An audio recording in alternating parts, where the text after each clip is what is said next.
اعوذ باللہ من الشیطان الرجیم، بسم اللہ الرحمن الرحیم۔ سورہ الکہف کے آیات نمبر 32 سے 44 تک۔ بسم اللہ الرحمن الرحیم۔ وَاضْرِبْ لَهُم مَثَلًا رَجُلَيْنِ جَعَلْنَا لِأَحَدِهِمَا جَنَّتَيْنِ مِنْ أَعْنَابٍ وَحَفَفْنَاهُمَا بِنَخْلٍ وَجَعَلْنَا بَيْنَهُمَا زَرْعًا۔ اے محمد صلی اللہ علیہ وآلہ وسلم، ان کے سامنے ایک مثال پیش کرو۔ دو شخص تھے، ان میں سے ایک کو ہم نے انگور کے 2 باغ دیے اور ان کے گرد کھجور کے درختوں کی باڑ لگائی اور ان کے درمیان کاشت کی زمین رکھی۔ کلتا الجنتین آتت اکلها ولم تظلم منہ شیئا وفجرنا خلالہما نہرا۔ دونوں باغ خوب پھلے پھولے اور باراور ہوئے، اور باراور ہونے میں انہوں نے ذرا سی کسر بھی نہ چھوڑی۔ ان باغوں کے اندر ہم نے ایک نہر جاری کر دی۔ تو کہانی ہے 2 دوستوں کی۔ ایک کو اللہ تعالیٰ نے 2 باغ عطا فرمائے ہیں، باغوں میں انگور لگے ہیں اور ان دونوں باغوں کے گرد کھجور کے درخت ہیں۔ تو وہ دونوں محفوظ ہیں، کھجور کے درختوں نے گھیرا دیا ہوا ہے باغوں کو، باہر سے کوئی آندھی چلے، کوئی طوفان آئے، ریت وغیرہ اڑے، اندر نہیں جاتی۔ اور پھر دونوں کے درمیان کھیت ہیں اور ان کے اندر وہ ہر طرح کی چیز کاشت کر سکتا ہے۔ اور عام طور پہ آپ کو پتہ ہو، اگر زرعی زمینداروں سے آپ بات کریں تو آپ کو بتائیں گے کہ زراعت میں ایک سال اگر فائدہ ہو تو اگلے سال اکثر نقصان ہو جاتا ہے، یا ایک سال بہت اچھی فصل ہو تو اگلے سال کم فصل ہوتی ہے۔ تو زراعت کے لحاظ سے بہت کم ہی کوئی لوگ امیر ہوتے ہیں۔ لیکن یہ جو شخص ہے، اس کے بارے میں اللہ تعالیٰ کہتے ہیں کہ اس کو تو ہر وقت فائدہ ہوتا تھا۔ اس کے جو باغ تھے وہ ہر وقت باراور ہوتے اور کوئی کسر نہیں رہتی تھی، یعنی پورے کا پورا پھل لگتا تھا، کوئی بیماری نہیں، کوئی مسئلہ نہیں۔ اور پھر دونوں باغوں کے اندر پانی کے چشمے بھی ابل رہے ہیں۔ اب اس میں بھی بڑا فائدہ ہے، نہ تو اسے بارش کی فکر ہے کہ بارش ہوتی ہے نہیں ہوتی، نہ اسے کہیں سے جا کے نہری پانی لانا پڑتا ہے۔ اندر ہی باغوں میں چشمے پھوٹ رہے ہیں تو پانی بھی وہاں سے آ رہا ہے، اس سے وہ کاشت بھی کر رہا ہے۔ اب وہ انگور بھی اگا رہا ہے، کھجور بھی اگ رہی ہے اور ساتھ میں زراعت بھی کر رہا ہے۔ تو اپنے کھانے پینے کا بھی سارا سامان ہے اور خوب منفع بخش کاروبار بھی ہے، وہ ادھر ادھر لوگوں میں بیچ بھی سکتا ہے اور بہت سے پیسے کما رہا ہے۔ وَكَانَ لَهُ ثَمَرٌ فَقَالَ لِصَاحِبِهِ وَهُوَ يُحَاوِرُهُ أَنَا أَكْثَرُ مِنْكَ مَالًا وَأَعَزُّ نَفَرًا۔ وَكَانَ لَهُ ثَمَرٌ، اور اسے خوب نفع حاصل ہوا، خوب ثمر حاصل ہوا۔ فَقَالَ لِصَاحِبِهِ، تو ایک دن وہ اپنے دوست سے، مصاحب سے کہنے لگا، وَهُوَ يُحَاوِرُهُ، گپ شپ کے انداز میں بات چیت کرتے ہوئے۔ یحاورہ کا مطلب یہ ہے کہ بالکل ہلکی پھلکی گپ شپ ہو رہی ہے، باتوں باتوں میں وہ کہہ رہا ہے، انا اکثر منک مالا واعز نفرا، میں تجھ سے زیادہ مالدار ہوں اور تجھ سے زیادہ طاقتور نفری رکھتا ہوں۔ نفرا نفری سے ہے، زیادہ تعداد۔ نفری کیا ہے؟ بچے بھی ہو سکتے ہیں، کام کرنے والے بھی ہو سکتے ہیں، ملازم اور باقی اہل و عیال لوگ بھی ہو سکتے ہیں۔ اور یہ بات وہ گپ شپ کے لحاظ میں کہہ رہا ہے، لیکن اس کو اگلے کو یہ پیغام دے رہا ہے کہ تم سے میں بہت بہتر ہوں۔ وَدَخَلَ جَنَّتَهُ وَهُوَ ظَالِمٌ لِنَفْسِهِ قَالَ مَا أَظُنُّ أَن تَبِيدَ هَٰذِهِ أَبَدًا، پھر وہ اپنی جنت میں داخل ہوا، اپنے باغ میں داخل ہوا اور اپنے نفس کے حق میں ظالم بن کر کہنے لگا، اپنے ساتھ ہی ظلم کرنے لگا، یہ کہہ کر میں نہیں سمجھتا کہ یہ دولت کبھی فنا ہو جائے گی۔ یعنی معاملات اتنے اچھے چل رہے تھے کہ وہ سوچنے لگا کہ یہ تو کبھی میرے ہاتھ سے نہیں جائے گا، ہمیشہ رہے گا۔ اور پھر آگے کیا کہنے لگا، وَمَا أَظُنُّ السَّاعَةَ قَائِمَةً، اور مجھے توقع نہیں کہ قیامت کی گھڑی کبھی آئے گی۔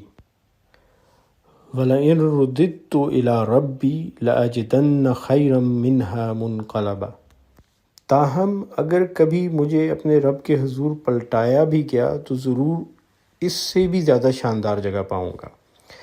یہاں یہ دیکھیے گا کہ یہ بندہ ہے ایمان والا، کہتا ہے کہ اپنے رب کے حضور، اس کو اپنے رب پہ یقین ہے، اللہ پہ یقین ہے، لیکن قیامت کے بارے میں کہتا ہے میرا نہیں خیال کہ قیامت قسم کی کوئی چیز ہوگی۔ اب یہ بھی ایمان والوں میں ایک مسئلہ پایا جا سکتا ہے کہ وہ دین میں کچھ چیزوں کو جو ان کے فائدے کی ہوں، مطلب کی ہوں، ان کو مانتے ہیں اور باقیوں کو نہیں مانتے، اور پک اینڈ چوز ہوتا ہے کہ دین میں سے ایک چیز لے لی، دوسری کو نہیں لیا۔ اور پھر ایک اس کی خوش فہمی بھی تھی کہ اگر ہوا بھی، قیامت ہوئی بھی، حساب کتاب ہوا بھی، تو میرے ساتھ تو اس سے بھی بہتر معاملہ ہوگا، کیونکہ میری قسمت ہی اتنی اچھی ہے، میں ہوں ہی اتنا اچھا۔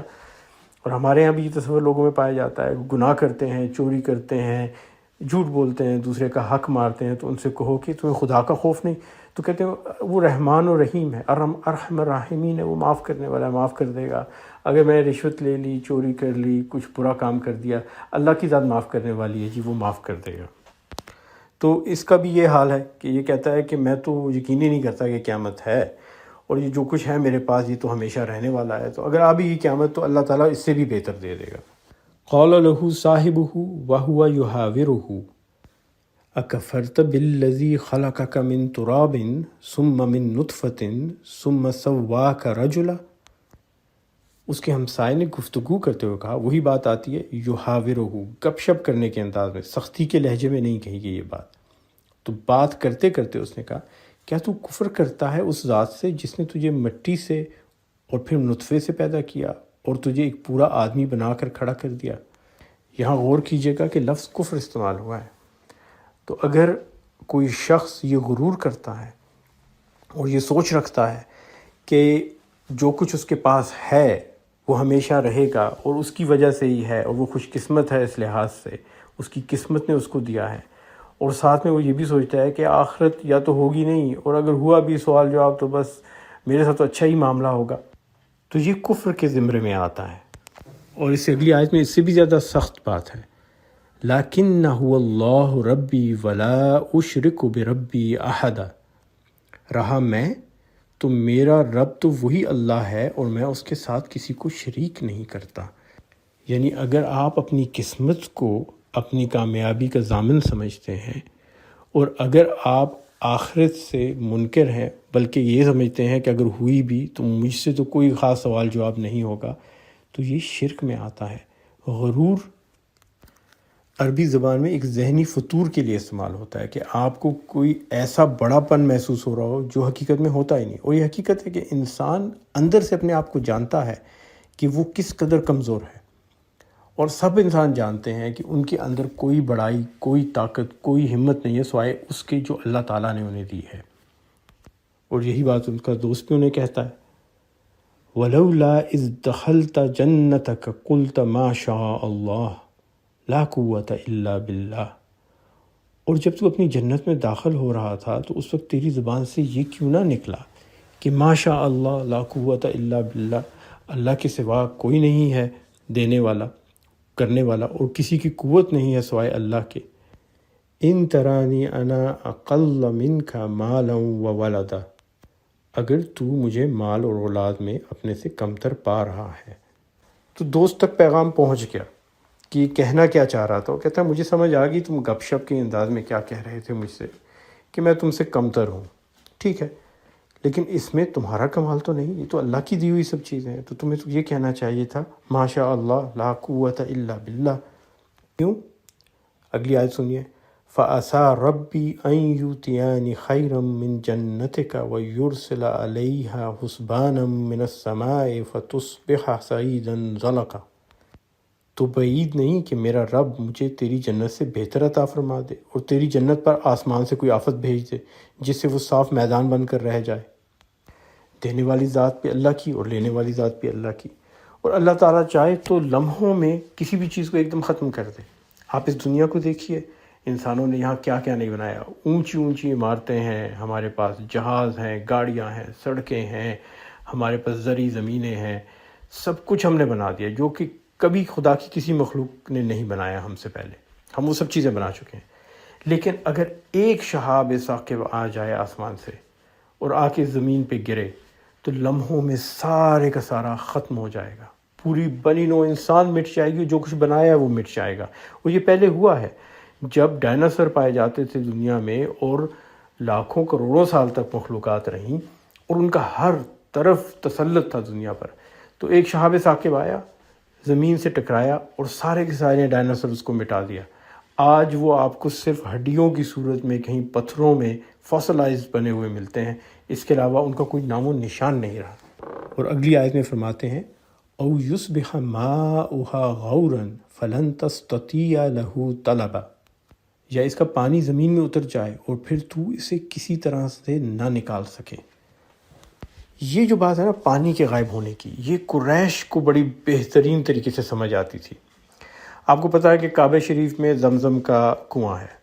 حضرت اسماعیل علیہ السلام جب پیاسے تھے، بچے تھے، ایڑیاں رگڑ رہے تھے، اللہ تعالیٰ نے زمین میں سے پانی نکالا، بی بی ہاجر آئی اور انہوں نے دیکھا پانی بہتا جا رہا تھا، رک ہی نہیں رہا تھا۔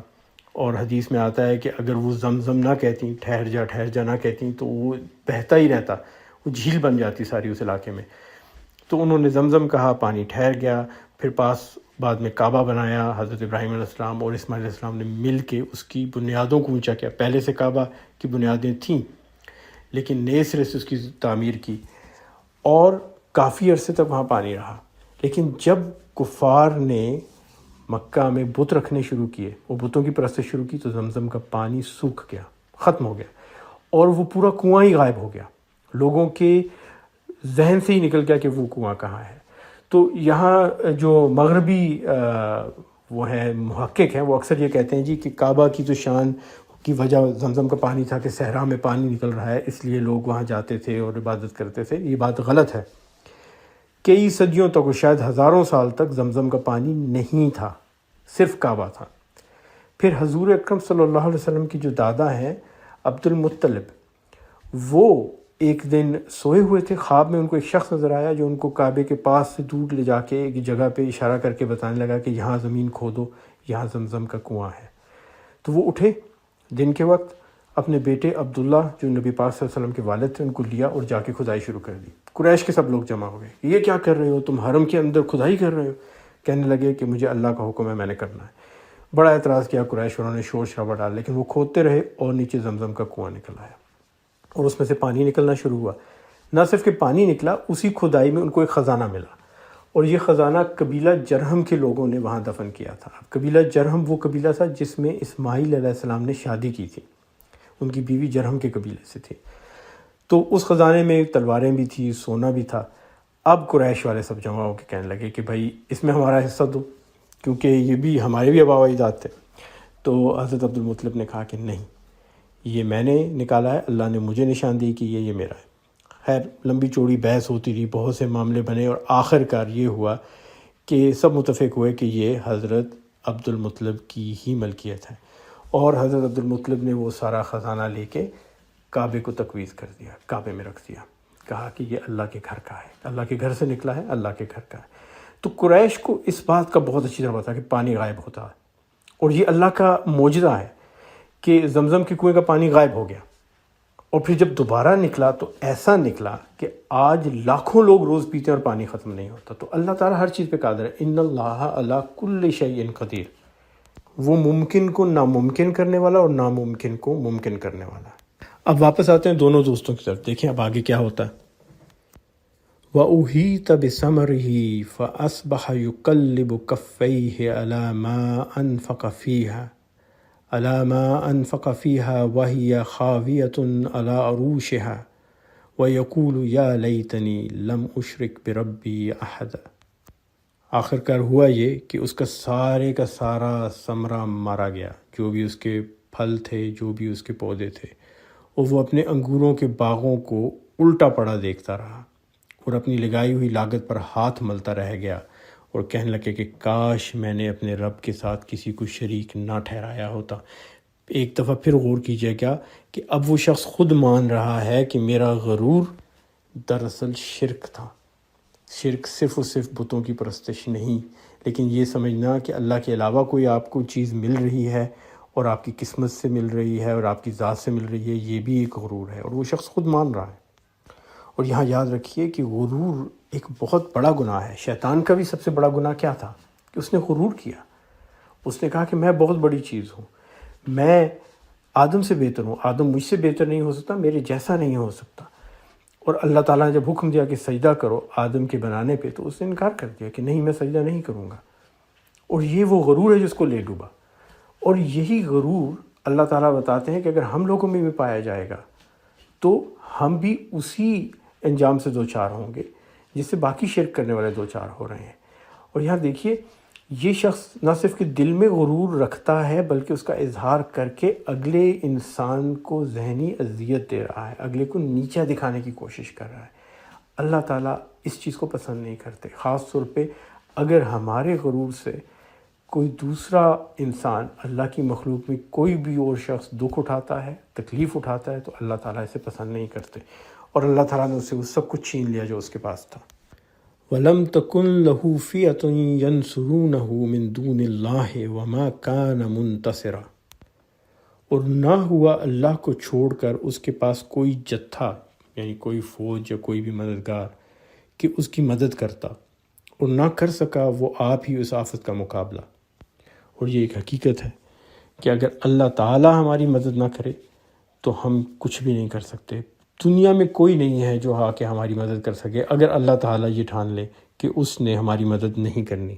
اور اسی بات کو اللہ تعالیٰ نے آگے مزید محکم کر کے بیان کیا ہے۔ هُنَالِكَ الْوَلَایَةُ لِلَّهِ الْحَقِّ هُوَ خَيْرٌ ثَوَابًا وَخَيْرٌ عُقْبًا، اس وقت معلوم ہوا کہ کارسازی کا اختیار خدائے برحق ہی کے لیے ہے، انعام وہی بہتر ہے جو وہ بخشے، اور انجام وہی بخیر ہے جو وہ دکھائے۔ اور یہاں پھر وہ لفظ ولایا آیا ہے، مددگار دوبارہ آیا ہے۔ ہنالک الولایۃ للہ الحق، اللہ کے علاوہ کوئی مدد کرنے والا، کوئی والی، کوئی مددگار نہیں ہے، اور ثواب بھی اللہ کی طرف سے ہے۔ وخیر ثوابا وخیر عقبا، اور آگے جو ہونا ہے، جو تقدیر میں لکھا ہے، جو بھی انجام ہونا ہے، وہ بھی صرف اللہ کے ہاتھ میں ہے، انسان کے بس میں نہیں ہے۔ ہمارے بس میں صرف اور صرف کوشش کرنا ہے اللہ پہ ایمان رکھتے ہوئے، انجام ہر چیز کا صرف اور صرف میرے رب کے ہاتھ میں ہے۔ یہاں ان دونوں کی یہ کہانی ختم ہوتی ہے، اور اس کے بعد وہ دونوں ہنسی خوشی ہمیشہ ہمیشہ رہنے لگے۔ اب آپ پوچھیں گے کہ ہنسی خوشی کیسے رہنے لگے؟ اس کا تو پورا باغ اجڑ گیا، بیابان ہو گیا، سب چیزیں ختم ہو گئیں۔ تو یہاں دو باتیں، پہلی بات تو یہ ہے کہ اس بات کی کوئی بھی گارنٹی نہیں کہ اللہ نے اس کو واپس نہ دے دیا ہو سب کچھ۔ اللہ تعالیٰ لینے والا ہے، وہ دینے والا بھی ہے۔ اور دوسری بات یہ ہو سکتا ہے کہ اللہ تعالیٰ نے اس کو واپس نہ دیے ہوں اس کے باغات، وہ اسی طرح بیابان اور برباد رہے ہوں، لیکن اس سے کیا فرق پڑتا ہے؟ اس وقت آج کی دنیا میں اس کے وہ باغ ہوں یا نہ ہوں، اس سے کوئی فرق نہیں پڑتا، کیونکہ آج وہ بھی اس دنیا میں نہیں ہے۔ دنیا میں جو بھی اللہ دیتا ہے وہ لے لیتا ہے یا رہنے دیتا ہے، اس سے کوئی فرق نہیں پڑتا، کیونکہ ہم یہاں ہمیشہ رہنے والے نہیں، اور ہم اس دنیا سے خالی ہاتھ جاتے ہیں۔ وہ بھی اس دنیا سے خالی ہاتھ گیا۔ لیکن اچھا انجام اور ہنسی خوشی کا رہنا کیوں؟ اس لیے کہ پہلے کہانی میں صرف ایک شخص تھا ایمان والا، اور دوسرے نے ایمان ہوتے ہوئے شرک بھی کیا اور کفر بھی کیا، یہ قرآن کہہ رہا ہے۔ اور کہانی کے انجام تک اس نے اپنے کفر اور شرک پہ استغفار کی، اس نے اپنی غلطی کا احساس کیا، اور اس نے پچھتاوے کا احساس کیا، اور اللہ تعالیٰ کا وعدہ ہے کہ جو شخص استغفار کرے گا اللہ تعالیٰ اسے معاف کرے گا۔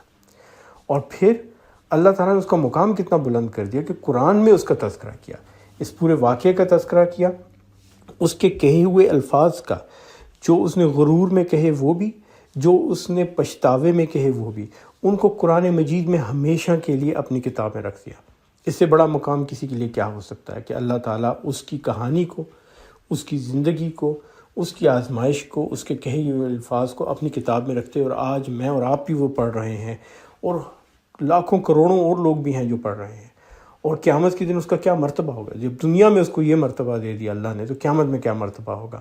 بظاہر اس کہانی میں ہمیشہ لوگ یہ نتیجہ اخذ کر بیٹھتے ہیں کہ وہ تباہ برباد ہو گیا، اس کو سزا مل گئی، لیکن وہ یہ نہیں دیکھتے کہ اصل میں اللہ تعالیٰ نے اس کی بخشش کر دی، اصل میں وہ کامیاب و کامران ہوا، دنیا میں بھی اور آخرت میں بھی۔ لیکن چونکہ ہماری نظریں دنیا کے معاملوں پہ لگی رہتی ہیں، تو ہم سمجھتے ہیں کہ اس کے باغوں کا اجڑ جانا، اس کے پھلوں کا ختم ہو جانا، یہ اس کی بربادی تھی، حالانکہ یہ اس کے لیے ایک نعمت تھی۔ اللہ تعالیٰ کیا فرماتے ہیں؟ فَإِنَّ مَعَ الْعُسْرِ يُسْرًا إِنَّ مَعَ الْعُسْرِ يُسْرًا، ہر مشکل کے ساتھ آسانی ہے، بے شک ہر مشکل کے ساتھ آسانی ہے، یعنی ہر مصیبت اور مشکل کے ساتھ دگنی آسانی ہے۔ تو اس پہ جو مصیبت اور مشکل آئی، اس نے اللہ سے معافی مانگی، یقیناً اللہ تعالیٰ نے اسے دوہری آسانی عطا فرمائی ہوگی۔